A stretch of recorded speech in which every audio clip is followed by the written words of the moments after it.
వారి యొక్క జీవితంలో స్వాధ్యాయము తపస్సు అనుష్ఠానం తప్ప వారి జీవితంలో ఇంకో వ్యాపకమే లేదు. కాబట్టి ఆ తపస్సు యొక్క గొప్పతనం మూర్తిభవించిన వారు ఋష్యశృంగ మహర్షి.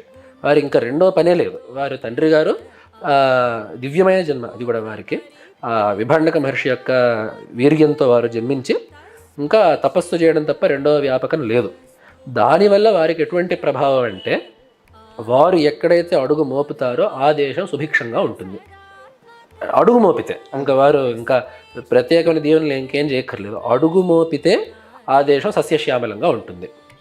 కాబట్టి ఆ విధంగా ఉన్న తపస్సంపన్నులు వారు.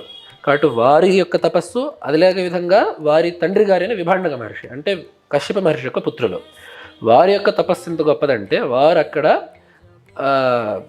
ఎన్నో వందల ఏళ్ళు పంచాక్షరి మంత్ర జపం చేయగా దానికి ఫలితంగా శివుడు అక్కడ స్వయంభూలింగంగా ఆవిర్భవించాడు అక్కడ పరమేశ్వరుడు.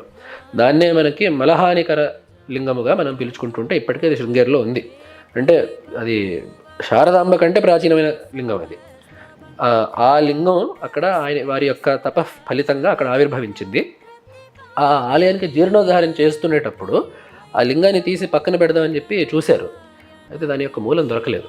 అది చూస్తుంటే అది వెళ్తూనే ఉంది. అంటే అటువంటి అద్భుతమైన దివ్యమైన లింగం అది.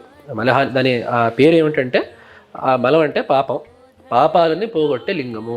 ఎందుకంటే భగవంతుడు గీతలో చెప్పినట్టుగా జ్ఞానాగ్ని సర్వకర్మాణి భస్మసాత్ కురుతే అర్జున, లేదా సర్వం జ్ఞానప్లవేనైవ వృజనం సంతరిష్యసి. పాపాలింగాన్ని కర్మలింగాన్ని దాటడానికి సర్వోత్కృష్టమైన మార్గం ఏంటంటే జ్ఞానం. ఆ జ్ఞానం రావడం వల్ల కర్మబంధాలు పోతాయి. కాబట్టి ఆ జ్ఞానం ద్వారా మనకి ఆ పాప సాంగత్యాన్ని తొలగించేవాడు కాబట్టి ఆయన మలహానికరేశ్వరుడు. కాబట్టి ఆ జ్ఞానప్రధానమైన దేవత అప్పటి నుంచి కూడా మనకి శృంగేరిలో కనపడుతుంటుంది. నమోస్తు మలహానికరేశ్వరాయ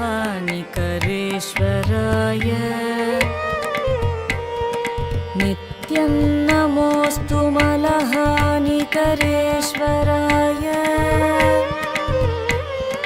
నిత్యం నమోస్తు మలహానికరేశ్వరాయ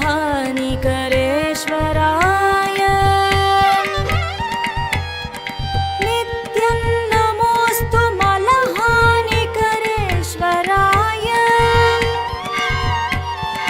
నిత్యం నమోస్తు మలహానికరేశ్వరాయ